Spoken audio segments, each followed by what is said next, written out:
사도행전 20장입니다.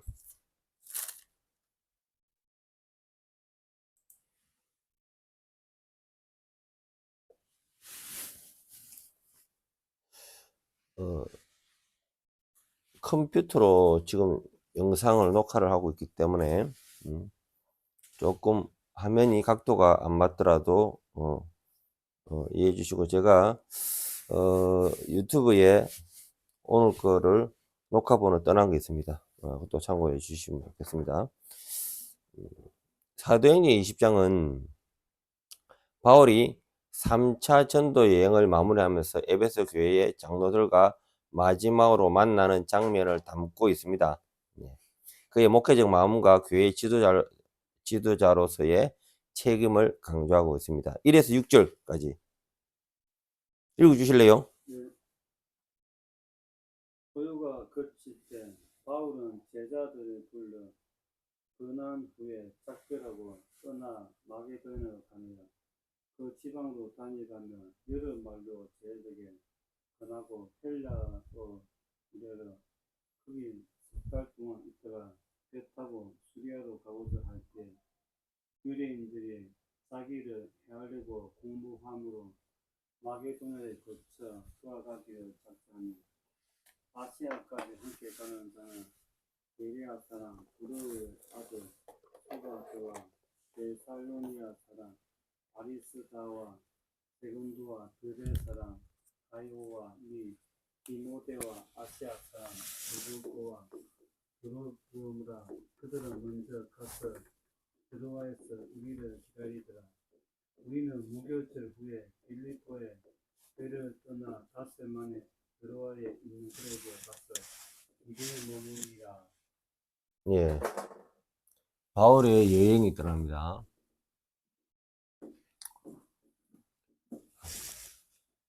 성도의 연합 1에서 6절. 바울은 마게도니아와 그리스 지역을 다니며 제자들을 격려하며 교제하였습니다. 이는 교회와 성도 간의 연합과 서로 세우는 역할의 중요성을 보여줍니다. 교회는 단순한 모임이 아니라 서로 격려하고 세우는 공동체입니다. 성도 간의 연합과 영적 성장을 강조하며 서로가 하나님 말씀 안에서 성장하도록 돕고 격려하는 사역이 중요합니다. 성도들은 교회 내의 연합과 교제의 중요성을 인식하고 서로를 위해 기도하고 사랑의 관계를 맺어야 합니다. 자, 초대 교회는 이렇게 세워졌습니다. 선교사로 나섰던 바울과 그 일행들이 있습니다. 그들이 소아시아 지역으로부터 시작해서 여행을 떠납니다. 여행을 떠나다가 중간에 사람을 만납니다. 그리고 복음을 전합니다. 근데 그가 그 복음을 받아들인단 말입니다. 받아들이면서 나도 그 말씀을 좀 관심이 있습니다. 믿고 싶습니다. 좀 더 머무르면서 이야기 들을 수 없을까요? 그러면서 그럼 어디 갈 데가 있으면 우리 집으로 오세요. 그 집에 초대를 받습니다. 나도 세례를 받고 싶습니다. 나도 예수를 믿고 싶습니다. 그러면서 거기서 몇 사람 모여서 이렇게 교회를 개척한 겁니다. 오늘날 말하면 가정교회죠.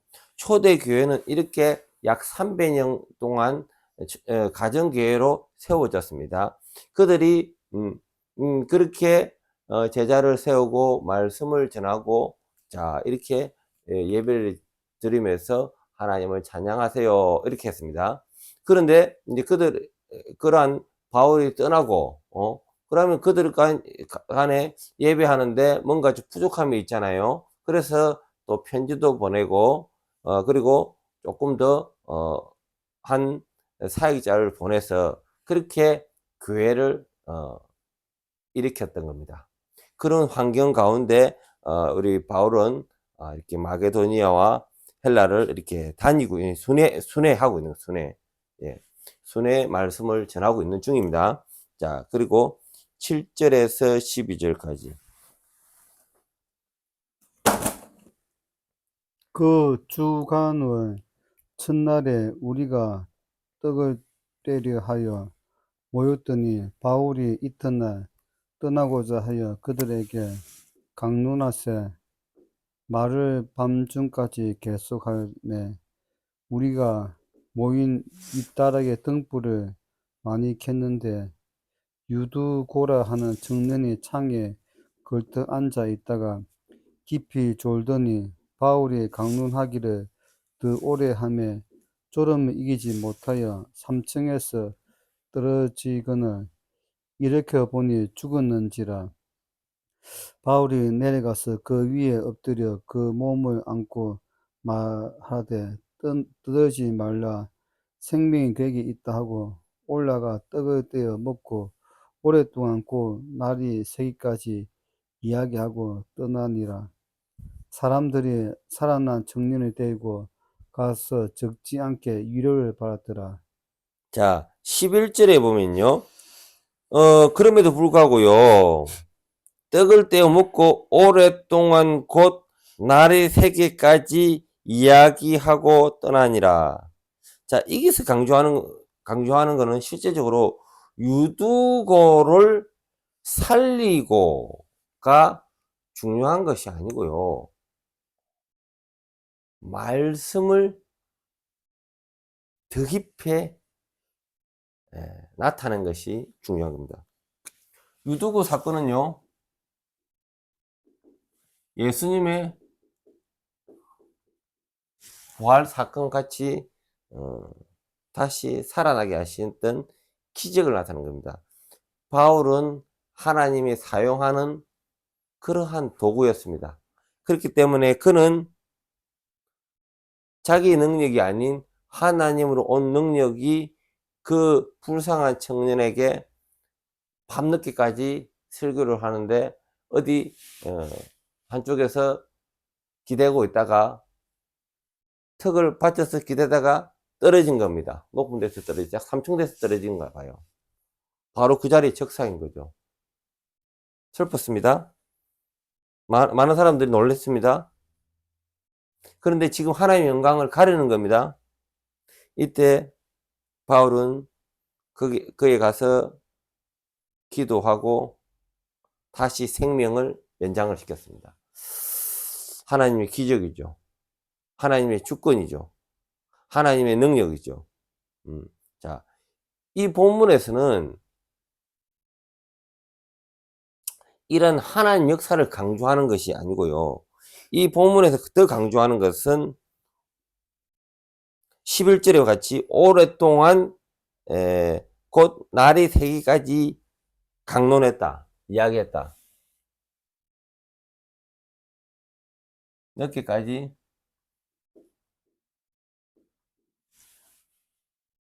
이것은 하나님의 말씀이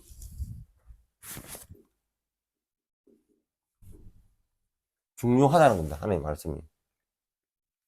우리는 요새 교회가 예배가 순서가 있고 그리고 또 광고까지 하고 또 교제까지 나눠서 보통 교회가 통상 20분에서 30분까지의 설교로 시간을 잡고 있습니다. 그러나 이거는 본질이 아닙니다. 이 본질은 충분히 우리 교회 성도님들이 말씀을 듣고 은혜가 임해야 되는 겁니다.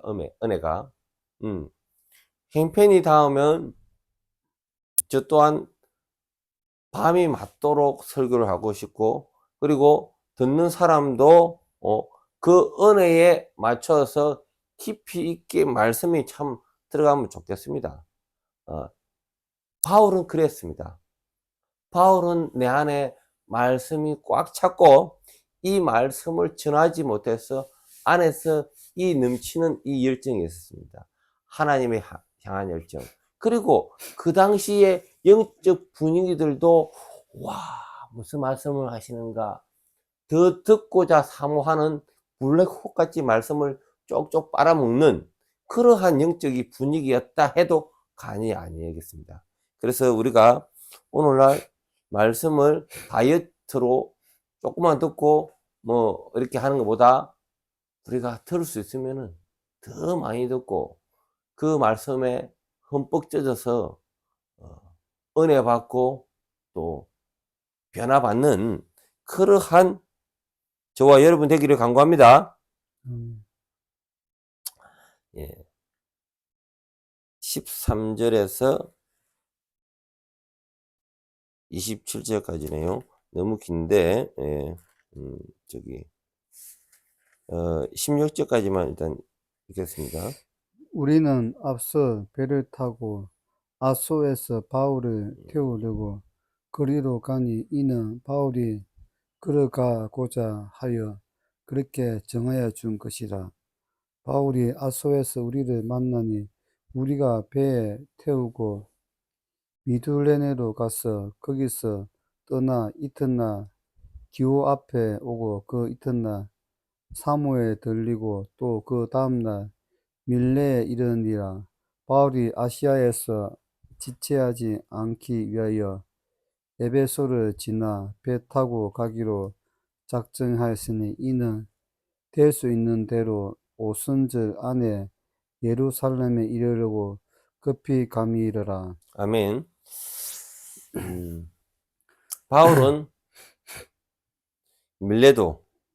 밀레도에서 에베소 장로들에게 자신이 떠난 후에 교회를 위해 이렇게 중요한 교훈을 합니다.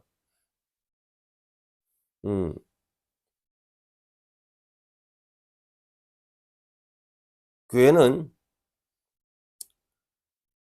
이와 같이 장로교는요, 목회자인 목사와 그리고 평신도를 대표로 하는 장로와의 공동으로 교회 정치를 교회를 운영을 하고 있습니다. 이 방식이 장로회 교회 정치입니다. 그래서 때로는 목회자가 옛날에는 목사님들이 적었습니다. 그래서 마을 몇 개를 이쪽에 갔다 저쪽에 갔다 이렇게 설교를 했습니다. 그리고 오지 못할 때는 영수 장로님이 그 중에서 가장 우두머리 장로님이 영수인데 영수 장로님이 설교를 하였습니다. 이렇게 말씀을 전하고 이렇게 교회를 운영하였습니다. 자, 18절에서 21절의 내용을 보겠습니다.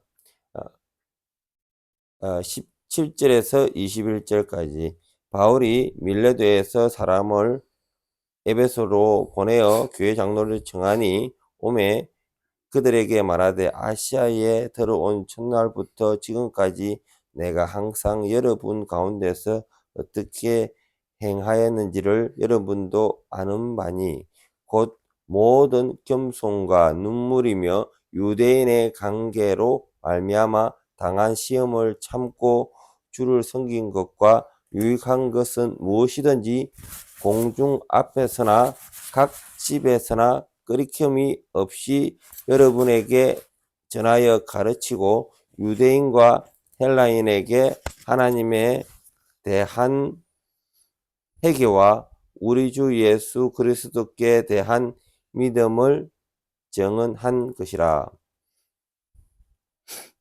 바울은 자신의 겸손과 눈물로 사역했으며 복음을 가르치는 일에 충실했다고 말합니다. 그는 오직 하나님의 영광을 위해 헌신하며 사역한 자신의 모습을 본보기로 제시하고 있습니다. 예. 교회의 지도자들은 바울을 본을 따라야겠죠. 겸손과 충성된 가르침 그리고 성도들을 향한 목회자의 중요한 덕목이 나옵니다. 교회의 성도들은 역시 지도자를 위해 기도하며 그들을 존중하며 협력하여 하나님의 교회를 세워 나가야 합니다. 그래요. 사람을 세우는 것은요, 결국 사람이 아닌 하나님이 뒤에서 그를 세우는 겁니다. 그래서 먼저 된 자가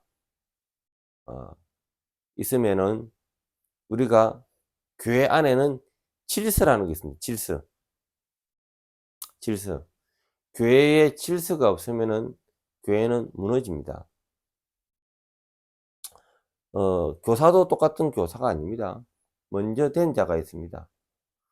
제가 주일학교 부장도 했지만은, 저보다 먼저 된 선배도 있습니다. 제 나름대로 결단할 수 있지만은 조언을 구합니다. 왜? 그분을 높이 평가하니까. 우리가 먼저 된 또 장로님이 계십니다. 그분을 우리는 뭐라고 해야 되겠습니까? 그의 인생과 그의 믿음과 그의 교회 운영에 대한 모든 것을 권위를 인정해야 되는 거죠. 그래서 우리가 장로님의 또 의견을 여쭤보고, 그리고 또 결정해야 될 것 같으면은 그런 장로님들의 모임과 또 목사님도 장로가 가르치는 장로거든요. 그래서 그 안에서 결정하는 공동 공동으로 그런 결의가 우리는 존중해야 되는 거죠. 이렇게 교회 안에는 질서가 있어야 됩니다. 이 질서와 그리고 이 리더십을 교만으로 갈 것이 아니고 겸손과 사랑으로 리드해야 되겠죠. 끊임없이 바깥에서는 우리가 정통 보수의 길을 걷고자 하지만은 세상은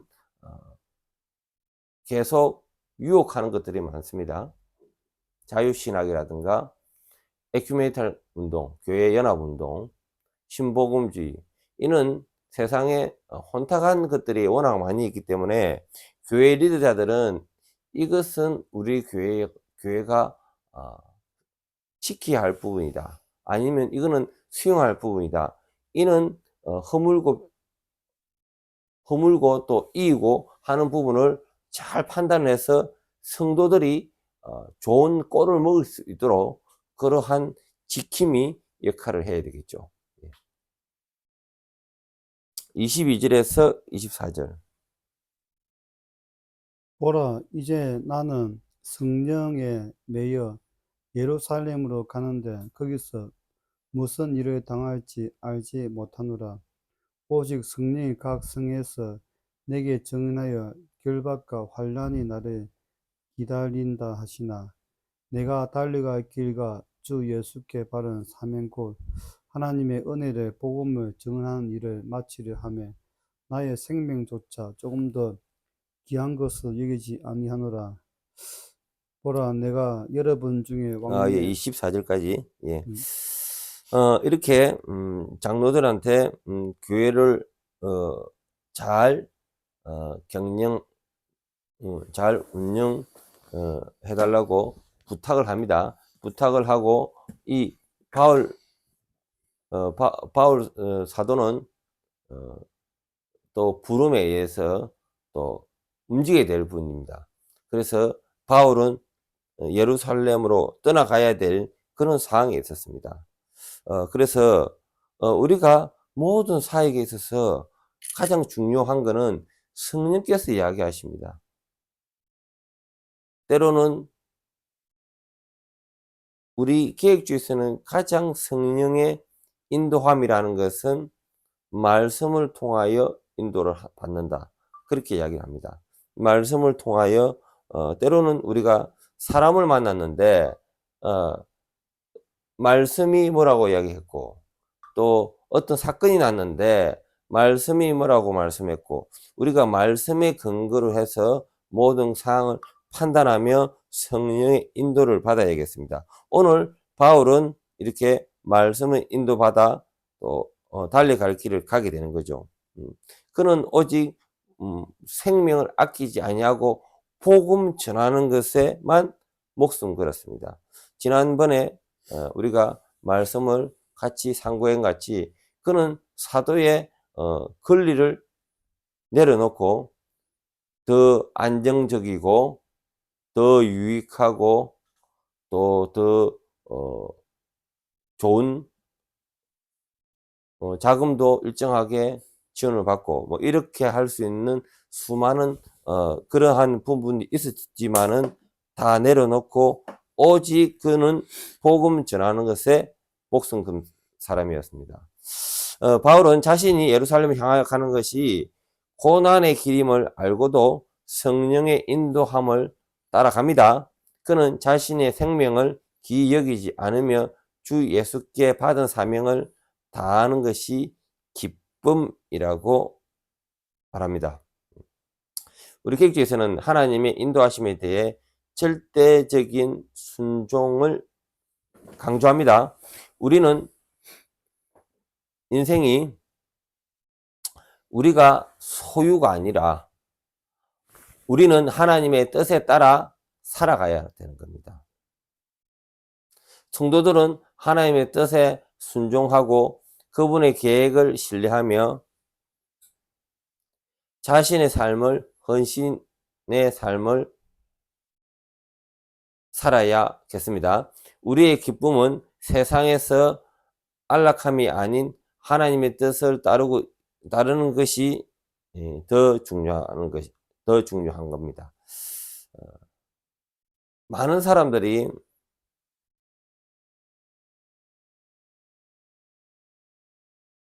인생의 방향에 있어서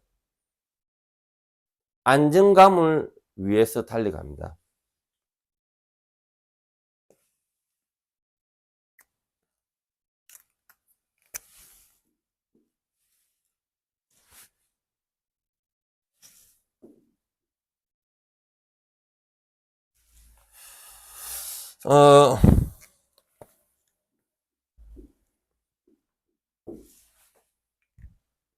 많은 사람들은 인생의 안정감을 위해서 살아가는데 바울은 안정감보다 하나님이 얼마나 기뻐할까?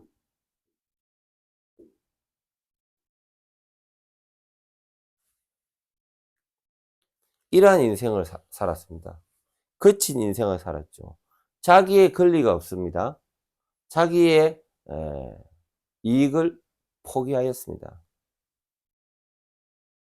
그래서 우리 예수 믿는 주님의 제자는, 예수의 제자는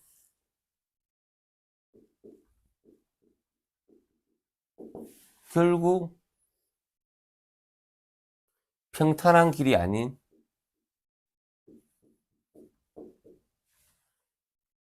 고난의 길을 가는 겁니다.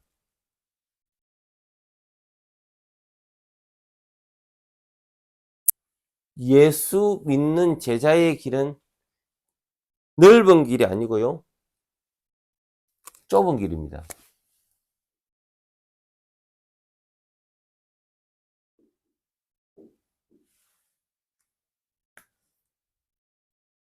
많은 사람들이 그런 생각을 합니다. 큰 교회에 좋은 목사님 밑에서 있으면은 큰 신앙과 큰 믿음이라고 착각하는 사람들이 많이 있습니다. 그것이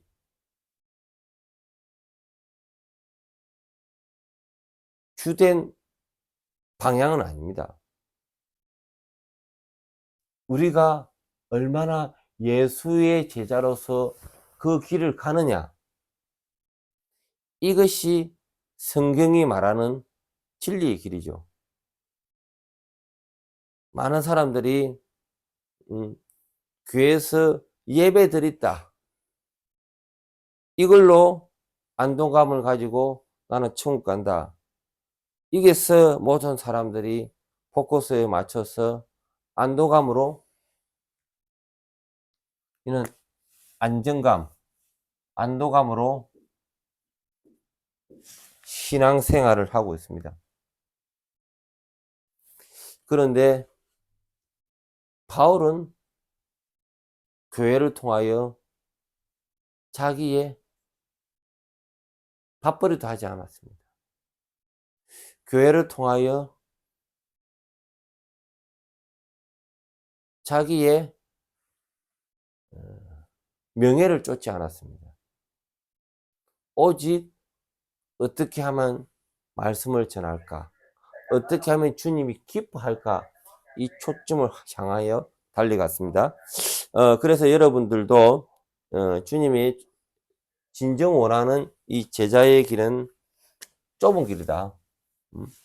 교회에서 히끅거리면서 시간을 보내고 교회에서 앉아 있었다고 해서 나는 예수님의 제자다라고 하는 것은 진리가 아닙니다. 우리가 이러한 복음을 들고 삶과 사역 위에서 다할 때 그것이 주님의 제자인 줄 믿습니다. 예. 다음 25절에서 27절까지 시작. 보라, 내가 여러분 중에 왕래하며 하나님 나라를 전파하였으나 이제는 여러분이 다 내 얼굴을 다시 보지 못할 줄 아노라. 그러므로 오늘 여러분에게 증언하거니와 모든 사람의 피에 대하여 내가 깨끗하니 이는 내가 끊이지 않고 하나님의 뜻을 다 여러분에게 전하였습니다. 여러분은 자기를 위하여 또는 온 양떼를 위하여 상가라. 성령이 그들 가운데 여러분의 감독자로 삼고 하나님의 자기 피로 사신 교회를 보살피게 하셨느니라. 내가 떠난 후에 사나운 이리가 자, 여러분에게 여기까지 27절까지 지났습니다. 바울은 자신이 하나님 뜻을 모두 전하고 이제 자신의 사명을 다했다고 고백을 하죠. 그는 복음을 전하는 일에 충실했고 어느 누구의 피도 자신의 손에 묻히지 않도록 모든 진리를 선포했습니다. 이게 무슨 말이냐면은 유대인은 유대인 같이 전도했고요. 이방인은 이방인 같이 전도했고요. 약한 자는 약한 자 같이 전도했습니다. 모든 사람의 종이 되었던 거죠. 그리고 적으로 삼지를 않았습니다. 다 복음의 대상자로 삼은 겁니다. 교회 지도자들은 성도들에게 바울처럼 복음에 충실해야 합니다. 복음을 피하거나 편리하게 타협해서는 안 되는 거죠. 하나님 말씀을 전하는 일은 우리의 책임이며 우리는 그 사명을 신실해야 합니다. 복음을 온전히 선포하며 하나님 뜻을 전하는 것이 교회의 사명입니다. 교회의 사명은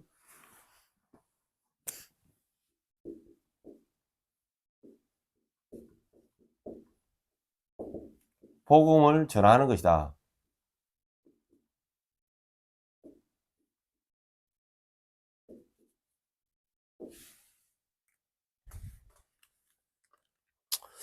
오늘날 많은 사람들이 또 이런 생각을 하고 있습니다. 아, 복음 전하는 것은 사역자들만 전하는 것이 아닌가 하는 착각이 있는데 그렇지 않습니다. 하나님이 모든 자에게 전도자로의 사명자로 불렀습니다. 여러분들이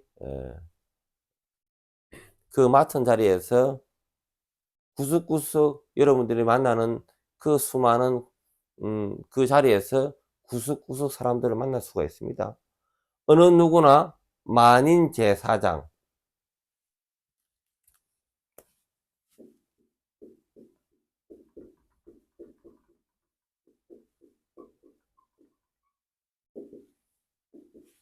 예수 그리스도가 돌아가심으로 인해 가지고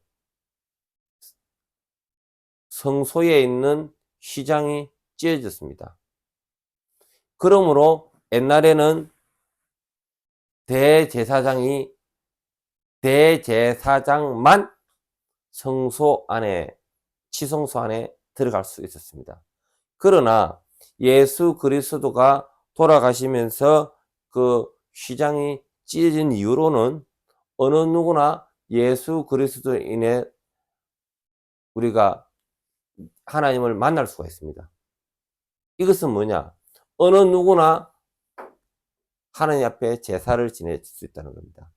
어느 누구나 하나님 앞에 예배를 드릴 수 있다는 겁니다. 어느 누구나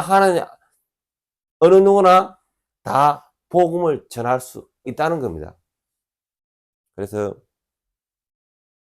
곳곳에 구석구석에 여러분들은 다양한 사람을 만나고 그로 인해서 또 하나님은 여러분을 통하여 믿는 자를 통하여 하나님의 구원 계획이 펼치시기를 원합니다. 그래서 여러분들은 이 복음에 전하는 사명을 다 완수하기를 오늘 바울 목사님이 전하는 겁니다. 지금 바울 목사님은 이미 천국에 갔지만은 이 시간에도 그 간절한 바울 목사님이 전하는 말씀을 다시 여러분한테 전합니다. 어디서든지 여러분들은 하나님의 말씀을 끝까지 전하는 사명을 감당하기를 바랍니다. 이것이 교회에 주는 사명입니다. 아멘. 아멘. 아멘. 28절에서 31절까지. 여러분은 자기를 위하여 또는 온 양떼를 위하여 상가의 성령이 그들 가운데 여러분의 감독자로 삼고 하나님의 자기 피로 사신 교회를 보살피게 하셨느니라. 내가 떠난 후에 사나운 이리가 여러분에게 들어와서 그 양떼를 아끼지 아니하며 또한 여러분 중에서도 제자들을 끌어 자기를 따르게 하려고 어그러진 말을 하는 사람들이 일어날 줄을 내가 아노라. 그러므로 여러분이 일깨어 내가 3년이나 밤낮 쉬지 않고 눈물로 각 사람을 훈계하던 것을 기억하라. 지금 내가 여러분의 주와 및 그 은혜에 31절까지. 예. 음, 양떼를 돌보는 목자의 책임.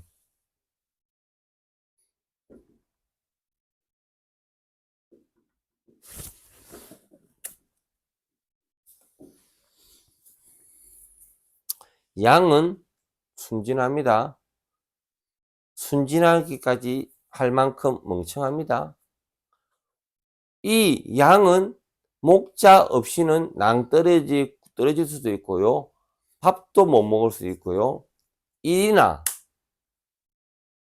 늑대의 먹이가 될 수 있습니다. 그래서 목자의 역할은 이 양들을 잘 관리하고 잘 먹이고 이러한 외부로부터 침입에 대한 보호가 필요합니다. 바울은 사나운 이리들이 교회에 잠깐만요. 바울은 장로들에게 성령께서 그들을 세우셨음을 기억하며 양떼를 돌보는 일을 충실할 것을 당부합니다. 그는 외부나 내부의 위협에 대해서 경고하고 교회의 영적 보호자 역할을 강조합니다. 자, 28절에 한 번 더 제가 읽겠습니다. 여러분은 자기를 위하여 또는 온 양떼를 위하여 삼가라. 성령이 그들 가운데 여러분들을 감독자로 삼고 하나님이 자기 피로 사신 교회를 보살피게 하셨느니라. 바울은 장로들이 교회를 성령께서 주신 감독자로서 돌봐야 함을 상기합니다. 교회는 하나님의 피로 값주고 사신 것이며 그만큼 소중한 겁니다. 교회 지도자들은 성도들을 책임감 있게 돌봐야 함을 강조하는 것이죠. 그들은 교회의 영적 상태를 지키고 성도들이 바른 길을 걷도록 돕는 영적 지도자로서 사명을 감당해야겠죠.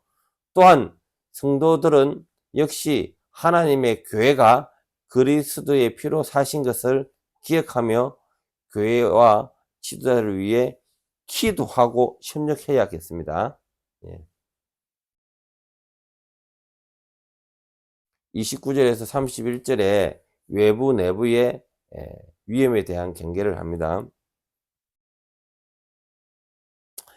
바울은 사나운 이리들이 교회에 들어와 양떼를 해칠 것을 경고합니다. 심지어 장로들 중에서도 진리를 왜곡하고 사람들을 혼란스럽게 할 사람이 나올 것이라고 합니다.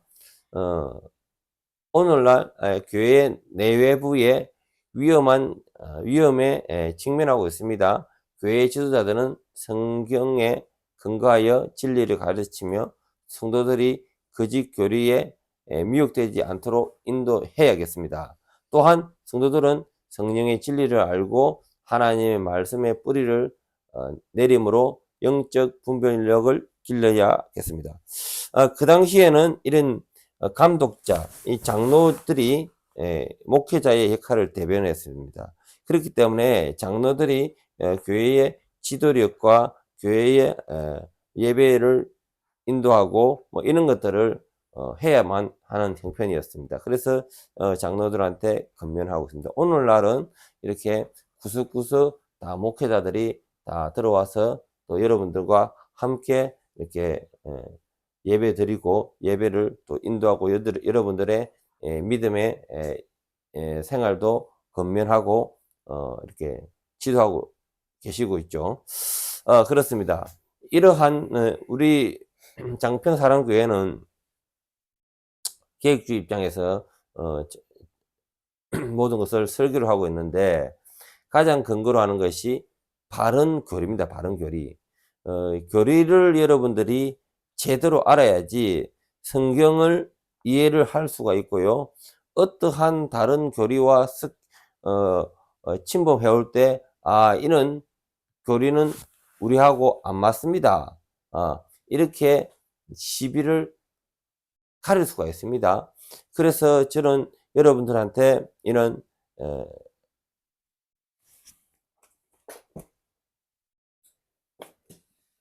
기독교의 교리에 대해서 중요성을 계속 강조하고 있습니다. 이 7대 교리가 있습니다. 이 교리가 실제적으로 수많은 다른 교파들과의 교리 가운데 이것이 참이다, 이것이 거짓이다, 이 분별을 할 수가 있습니다. 지금은 이런 배교의 시대입니다. 지금은 배교의 시대예요.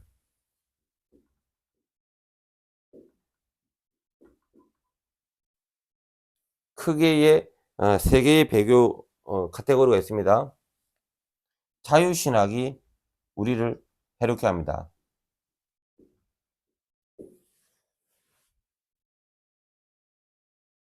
인간의 이성을 중심으로 한 하나님의 그 기준이 아닌 인간의 이성, 그리고 7대 교리에 대한 부분을 자꾸 흔듭니다.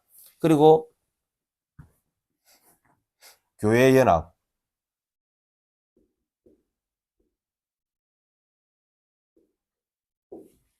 연합을 에큐메니칼이라고 부르는데 에큐메니칼 운동 가운데서 교리가 서로 안 맞는 속에서 충돌을 하며 흡수할 때 그게 같이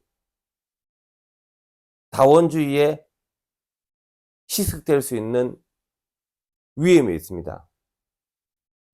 WCC가 세계 종교 통합협회인데 이러한 희석을 할 수 있는 그러한 것이 지금 이 시대의 현대교회 문제점으로 볼 수 있습니다. 또 하나, 신복음주의.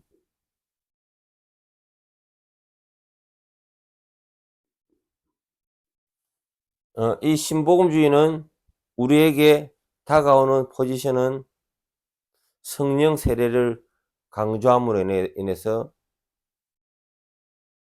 또 다른 성령의 폭발적인 방언과 능력과 은사와 기적을 강조합니다. 이로 인해서 성경의 무오함과 성경의 완결성에 대해서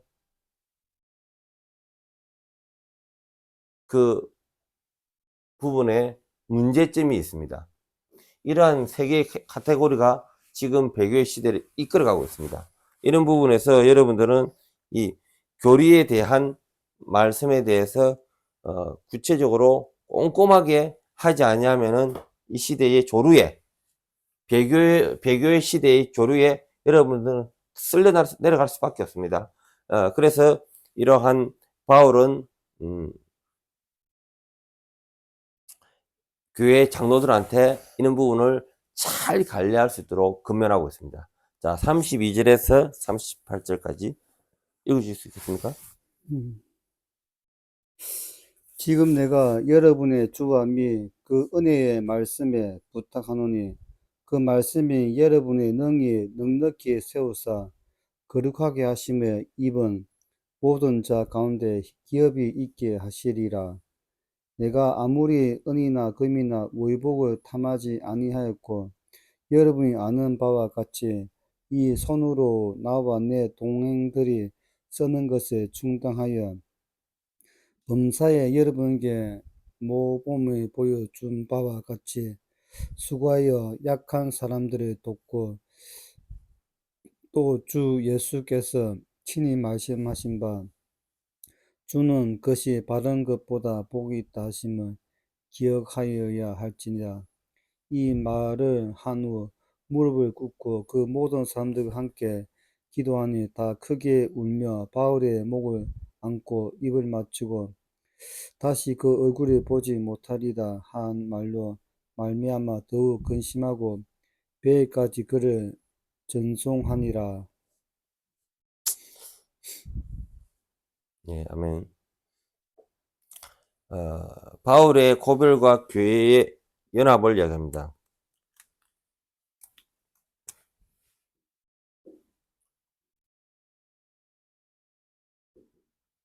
고별.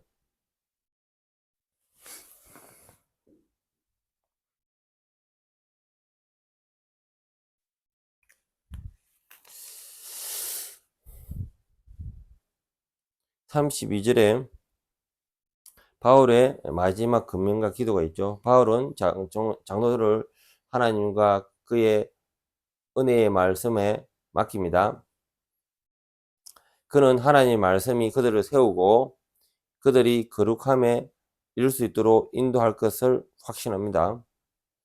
성도들은 하나님의 말씀 안에서 자라가야 합니다.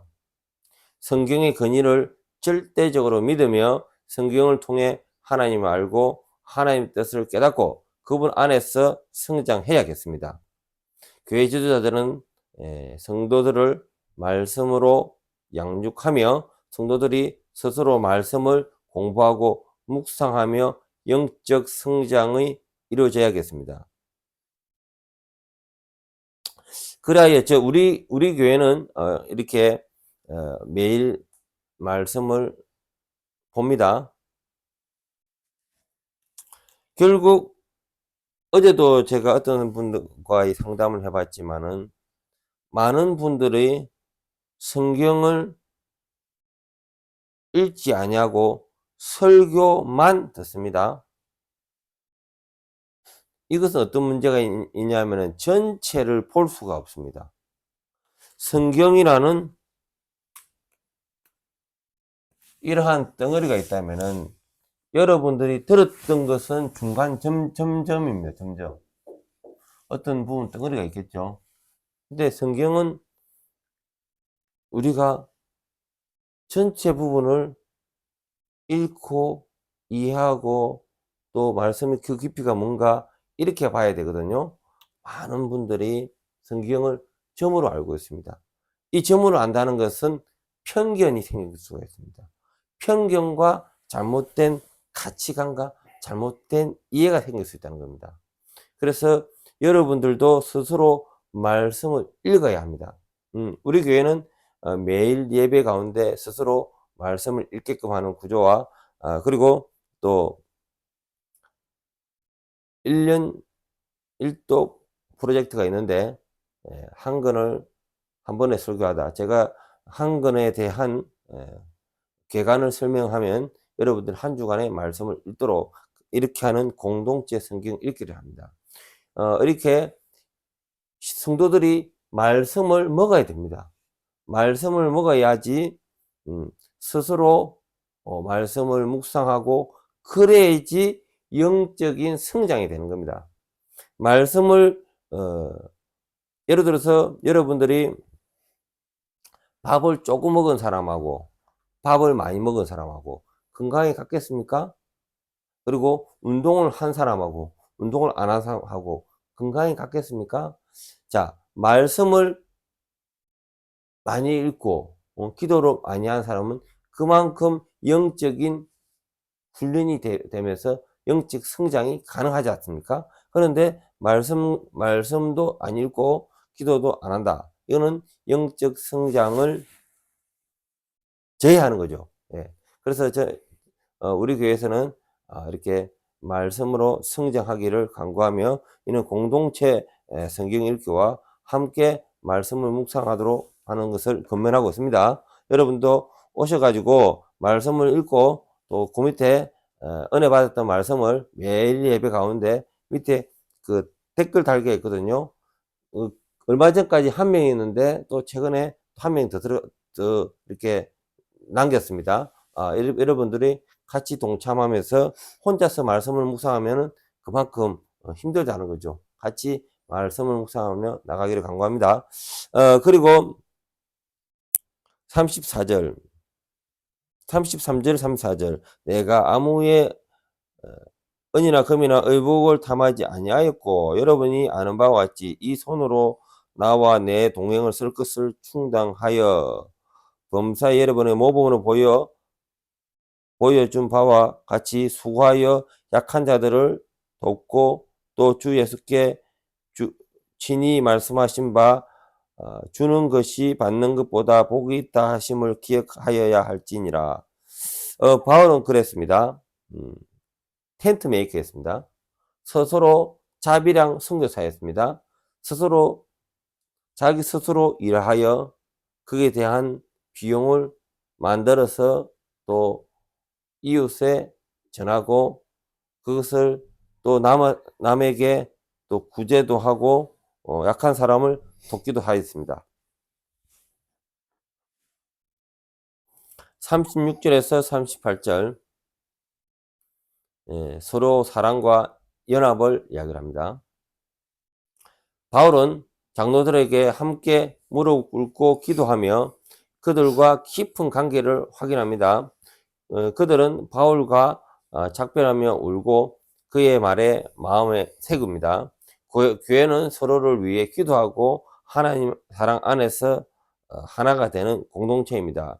우리는 서로를 짐을 나누고 서로를 격려하고 세워주는 관계를 통해 영적 성장을 이루어야 합니다.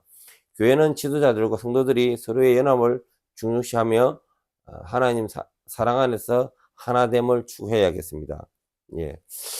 만약에 여러분들이 신앙생활을 하는데 혼자서 신앙생활을 한다면 얼마나 몸이 건조하겠습니까? 나무가 장작이 하나 있는 거하고 두세 개 붙어 있는 거하고 그 화력은 차이가 나겠죠. 우리가 인생 살아가며 믿음 안에서 인생 살아가며 기쁠 때 같이 웃어주고 슬플 때 같이 울어주고 이게 믿음의 공동체입니다. 제가 어느 날 교회를 다니면서 제자훈련을 했습니다. 1년 반 동안 제자훈련을 했습니다. 그때 제가 직장을 약 2년간의 직장을 10번, 20번 정도 직장을 이동했습니다. 맞지 않았습니다. 제가 하던 일이 똑같지가 않아서. 그리고 그 당시에 제가 결혼한 지 얼마 안 돼 가지고 아기가 태어났습니다. 너무 힘들었습니다. 제자 훈련을 할 수 없었습니다. 그런데 동기가 손을 꽉 붙들고 저보고 함께 하자고 얘기했습니다. 그런데 신기한 게는 함께 하자는 그 친구가 나중에 가서는 온데 간데 없어지고 저는 그 함께 하자는 그 마음으로 그 마무리까지 통과하게 되었던 겁니다. 그렇습니다. 신앙생활이라는 것은 혼자서 절대로 안 되는 겁니다. 같이 연합을 하면서 교회를 통하여 우리 믿음을 이끌어주고, 이 가운데는 예수 그리스도가 계시겠죠. 그래서 우리 계획주가 말하는 것은 바른 교리, 바른 삶입니다. 성화된 인생. 예. 끝까지 우리가 경주, 주님이 오실 그날까지, 우리 생명이 다하는 날까지 끝까지 완주하고 서로 사랑하며 섬기기를 간구하겠습니다. 자, 기도하고 마치겠습니다. 주님 감사합니다. 성령 하나님, 오늘 사도행전 20장을 통하여 바울은 장로들을 세워서 이 교회를 단단히 지켜달라고 부탁하며, 또 그의 달려갈 길을 다 갔습니다. 우리에게 부탁을 합니다. 복음의 전도자가 되어라. 그리고 교회를 잘 섬기라. 그리고 교회 공동체를 통하여 서로 사랑하고 단단한 공동체가 되기를 간구했습니다. 이 말씀을 잘 새기며 나아가기를 간구하며 주 예수 이름으로 기도합니다. 아멘.